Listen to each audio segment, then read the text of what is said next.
अगले 6 महीने आप मार्केट को कैसे देख रहे हैं? अभी हरियाली है, ये हरियाली इसी तरीके से जारी रहेगी या फिर हो सकता है कि और बूम आ जाए या फिर डिप वाली सिचुएशन भी बन सकती है? देखिए, क्या कहेंगे? इंडिया में अगर आप देखेंगे तो अब बजट की तैयारी चालू हो जाएगी। फरवरी में बजट है। हाँ। मुझे लगता है कि बजट बहुत अच्छा आ सकता है इस बार। तो यहाँ पर अगर आप देखेंगे तो रेलवे स्टॉक्स में आपको अच्छा खासा मोमेंटम देखने को मिलेगा। प्लस बैंकिंग सेक्टर में आपको अच्छा खासा मोमेंटम देखने को मिलेगा। ऑटो में तो हम देख ही रहे हैं ऑलरेडी मोमेंटम है। फिर आपको डिफेंस सेक्टर में बहुत अच्छा मोमेंटम देखने को मिलेगा। तो अब तो बजट का टाइम है।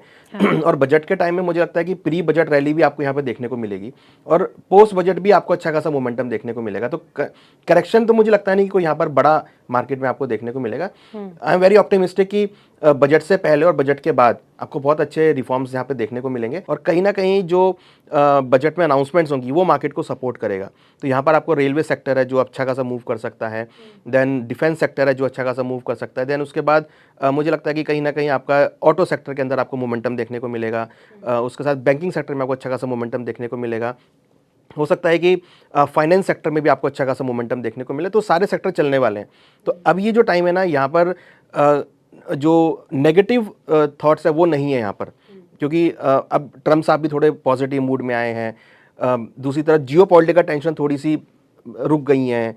अगर हम देखें तो कोई ऐसा रशिया यूक्रेन में कोई ऐसा बड़ा वॉर नहीं दिख रहा है, काफ़ी टाइम से शांत होकर बैठे हैं।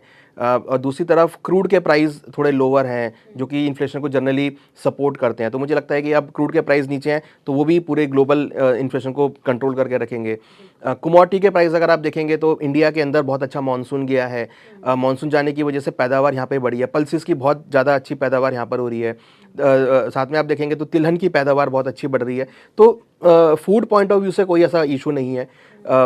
लोगों की पर कैपिटा इनकम भी यहाँ पे इंक्रीज हो रही है। तो मुझे लगता है कि ओवरऑल जो पिक्चर है ना थोड़ी सी पॉजिटिव मुझे यहाँ पे लगती है, जो कि एक ब्रॉडली अगर हम देखें तो मुझे लगता है कि आने वाले 3-4 महीने, इवन अगर हम 6 महीने की बात करें तो बहुत अच्छी जहाँ पे जा सकते हैं। और मुझे लगता है कि मार्केट आपको हो सकता है कि नए हाइज के ऊपर भी जाता हुआ दिखाई दे। बिल्कुल बिल्कुल। अनुज जी, अब मैं कमोडिटीज़ की तरफ रुख करूंगी।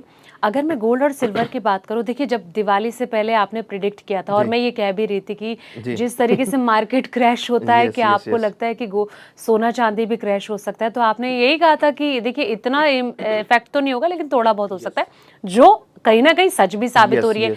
मतलब दिवाली के वक्त तो 1.5 लाख तक सोने की प्रेडिक्शन की जा रही थी, 2 लाख चांदी पहुंच जाएगी। हालांकि वहां तक ऑलमोस्ट टच करते करते चांदी बची है।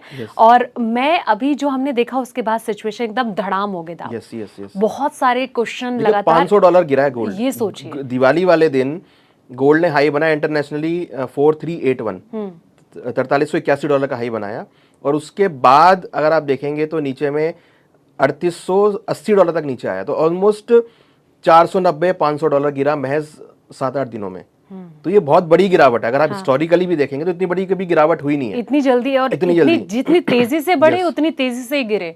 तो कहीं ना कहीं ये जो गिरावट थी ना, ये एक थोड़ा सा फोमो क्रिएट हो गया था कि फिजिकल मार्केट में गोल्ड नहीं है, शॉर्टेज है, सिल्वर की शॉर्टेज है, उसकी वजह से थोड़ा फोमो क्रिएट हुआ। तो एक अनप्रेडिक्टेड प्राइस इंक्रीज हो गए थे। और उसके बाद जो प्राइसेस है वो करेक्ट होते हुए दिखाई दिए। मुझे लगता है कि अभी जो करेक्शन है ना ये थोड़ा स्टेबल होगा। यहाँ पे हम कोई बड़ी बढ़त या बड़ी गिरावट एक्सपेक्टेशन नहीं कर रहे हैं। जो एक प्राइस होता है ना एक्चुअल प्राइस के आसपास, वो उसके पास आता हुआ दिख रहा है। हो सकता है कि आपको काफ़ी एक कंसोलिडेशन यहाँ पे देखने को मिले। बट आज जो हम एक्सपेक्ट कर रहे थे कि प्राइस गिरे हैं वो यहाँ पर प्राइस गिरे हैं। तो जो व्यूअर्स ने सुना होगा, जो रुक गए होंगे, उनको यहाँ पर अच्छा खासा एक मौका मिल गया होगा कि आप निचले स्तर पर खरीदारी कर सकते हैं। लेकिन अगर मैं इन्वेस्टर्स के हिसाब से बात करूँ तो अगर उस वक्त दिवाली के वक्त कोई नया इन्वेस्टर रहा होगा, उसने जो पैसा लगाया होगा, तो कहीं ना कहीं तो ये हो सकता है ना कि मतलब उन्होंने जो पैसे लगाए होंगे फिर उनको थोड़ी तकलीफ भी होगी कि एकदम से देखिए धड़ाम हो गए दाम। देखिए जिसने पैसा लगाया होगा या तो उसको उस टाइम नीड होगी, ठीक है, कि भाई उसको लेना ही है। तो और गोल्ड सिल्वर के मैं भी कहता हूँ कि अगर आपने पैसा लगा भी दिया तो आपको घबराने की जरूरत नहीं है, क्योंकि गोल्ड सिल्वर एक इन्वेस्टमेंट का प्रोडक्ट है, ट्रेडिंग का प्रोडक्ट नहीं है। अदरवाइज कि आप ज्वेलरी का बिजनेस कर रहे हो या बुलियन का बिजनेस कर रहे हो, आपको बेचना ही है, तो वो अलग चीज़ है। बट अगर आप एक निवेशक के तौर पे अगर आप पैसा लगा रहे हैं तो आपको घबराने की जरूरत नहीं है। आप देखिए अगर हम इन 10 दिनों की बात करें तो नीचे 3880 तक के लेवल आए थे। आज अगेन गोल्ड का भाव $4000 के ऊपर है, ठीक है। गोल्ड का सिल्वर का भाव नीचे $46 तक चले गए थे, आज अगेन $48 के ऊपर है, तो रिकवरी बहुत फास्ट आई है। तो ऐसे ही रिकवरी आपको देखने को भी मिलेगी। तो अगर आपका लॉन्ग टर्म व्यू है तो मुझे लगता है कि घबराने की जरूरत नहीं है।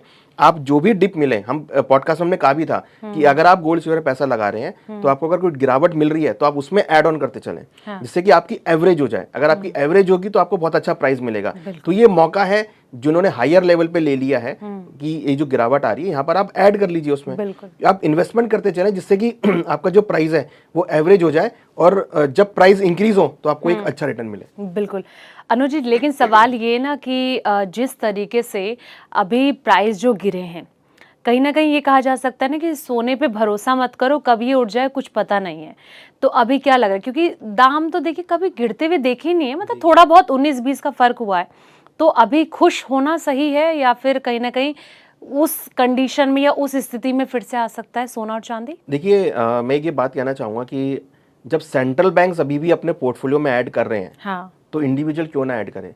भाई सेंट्रल बैंक अगर अभी भी गोल्ड को बाय कर रहा है, चाइना अभी भी बाय कर रहा है, अदर एशियन कंट्रीज में भी बाय कर रही बिल्कुल, है, और कई कंट्रीज बहुत ऐड तेजी कर से रही बाय ऐड कर रही है। तो इंडिविजुअल को भी देखना चाहिए कि भाई अगर एक आपकी सुपर पावर जो है सेंट्रल बैंक्स, अगर एक इकोनॉमी का देखें, वो अगर अपने पोर्टफोलियो में ऐड कर रहा है गोल्ड को, तो इंडिविजुअल को भी ऐड करना चाहिए। तो कहीं ना कहीं कुछ तो वैल्यू है। दूसरी बड़ी बात, सिंपल सी इकोनॉमिक्स में समझता हूँ कि अगर डी डॉलरेशन हो रहा है सब जगह पे, पूरे हर कोई डॉलर को नहीं अपनाना चाह रहा, हर कोई चाह रहा है कि भाई हम अपनी करेंसी को प्रमोट करें, और हर कोई चाह रहा है कि भाई हम अपनी करेंसी में ही व्यापार करें, तो एक ऐसा प्रोडक्ट चाहिए जो पूरे ग्लोबल में चलता हो। तो गोल्ड के अलावा और कुछ नहीं है। अब कुछ बोलेंगे कि भाई क्रिप्टो मार्केट में अवेलेबल है, बट क्रिप्टो की एक्सेप्टेबिलिटी जो है वो कई कंट्रीज में नहीं है। तो हम इसको ये नहीं बोल सकते कि ये एक मीन्स ग्लोबल करेंसी है। हालांकि हो सकता है कि आने वाले 10 सालों में, 15 सालों में एक्सेप्टेबिलिटी आ जाए, don't know, nobody knows. But gold एक ऐसा प्रोडक्ट है जो आज के टाइम में अवेलेबल है। अगर आपकी जेब में गोल्ड रखा है तो आप किसी भी कंट्री में जाकर उसको आप यूज कर सकते हैं। तो कहीं ना कहीं अब सेंट्रल बैंक्स डी डॉलरेशन की तरफ जा रहे हैं, वो डॉलर की होल्डिंग कम करके गोल्ड को ऐड कर रहे हैं। तो जब एक सेंट्रल बैंक गोल्ड को अपने पोर्टफोलियो में ऐड कर सकता है तो एक इंडिविजुअल क्यों नहीं ऐड कर सकता। हम ये नहीं कह रहे कि भैया आप 100% गोल्ड रखो, आप एक फ्लो में आप गोल्ड को ऐड करते चले, जिससे कि आपको एक रिस्क अगर कहीं पर भी हो तो गोल्ड आपको रिटर्न दे। ये हमने हिस्टोरिकली देखा है। हाँ। मैं डेटा के बेस पे कह रहा हूँ कि अगर आप अपने पोर्टफोलियो में 10 से 15% गोल्ड रखते हैं, चाहे वो आप ETF के फॉर्म में लें, चाहे आप फिजिकल फॉर्म में लें, चाहे आप उसको डेरिवेटिव फॉर्म में रखें, तो कहीं ना कहीं आपको वो हेज प्रोवाइड करेगा। दूसरी बड़ी बात कि अगर कहीं पर भी कुछ भी अनसर्टेनिटी होगी, देखिए अब पूरा वर्ल्ड है, कहीं ना कहीं कुछ ना कुछ अनसर्टेनिटी होती रहती है। आप इजराइल गाजा को देख लीजिए, वहाँ आपको युद्ध देखने को मिलेगा, या मिडिल ईस्ट में आप जाएंगे तो वहाँ पर आपको कहीं ना कुछ होता हुआ दिखाई देगा। प्लस रशिया यूक्रेन वॉर हालांकि अभी तो थम गया है, मगर कोई गारंटी नहीं कि आगे होगा या नहीं होगा। तो ये सब चीज़ें चलती रहेंगी। तो ऐसी चीज़ों में जब भी इवन जो डी डॉलरेशन है या बॉन्ड यील्ड है, करेंसी डेप्रिसिएशन है, ये सब होता रहेगा। तो ऐसे जब सब कुछ होगा तो गोल्ड में ही आपको मोमेंटम देखने को मिलेगा। तो अगर किसी ने हायर लेवल पे ले लिया है तो मेरा मानना है कि उनको अगर लोअर लेवल आते हैं तो वहाँ पर ही आप कुछ क्वांटिटी ऐड करें, SIP के फॉर्म में ऐड करें, एक छोटी छोटी क्वांटिटी में ऐड करते चलें, जिससे कि अगर कुछ भी अनसर्टेनिटी होगी, अब जिंदगी है तो अनसर्टेनिटी होना तय है, तो अगर अनसर्टेनिटी होगी तो आपको गोल्ड हेज करेगा। इवन मैं तो कह रहा हूँ अगर आपको अनसर्टेन नहीं भी होती है, आपको ज्वेलरी की रिक्वायरमेंट है, आप उसको कन्वर्ट करा लीजिए ज्वेलरी में। आपको ज्वेलरी पहनने का मन है तो आप ज्वेलरी में उसको रख लीजिए। आगे बच्चों की शादी होगी, वहाँ पर आप उसको यूज़ कर सकते हैं। तो ये गोल्ड से होता है ऐसा है कि अगर आपको रेट नहीं भी मिल रहा है तो आपको अगर शादी में यूज़ करना है, आप उसको ज्वेलरी बना के यूज़ कर लीजिए। तो बहुत सारे उसके यूसेज हैं जिसको आप इजीली यूज़ कर सकते हैं। तो इन्वेस्टमेंट, मेरा ये मानना है कि गोल्ड से में अगर आप इन्वेस्टमेंट कर रहे हैं तो आपको घबराने की जरूरत नहीं है। आप उसको धीरे धीरे करके ऐड करें, एग्रेसिव वे में ऐड बिल्कुल ना करें। जब आपको लगे कि कुछ आपके पास सरप्लस मनी है, आपको कुछ एसेट लेने का मन कर रहा है, तो आप गोल्ड में ले लीजिए। आपको लगता है कि नहीं आज कोई बहुत सारे इवेंट है, आपको लगता है कि नहीं मेरे को कुछ एक्स्ट्रा कुछ लेना है, तो आप गोल्ड सिल्वर बाय कर लीजिए, ज्वेलरी आप ले लीजिए, या कॉइन लेके रख लीजिए, या ETF में ऐड कर लीजिए। तो कहीं ना कहीं आपका इन्वेस्टमेंट का पार्ट बनेगा।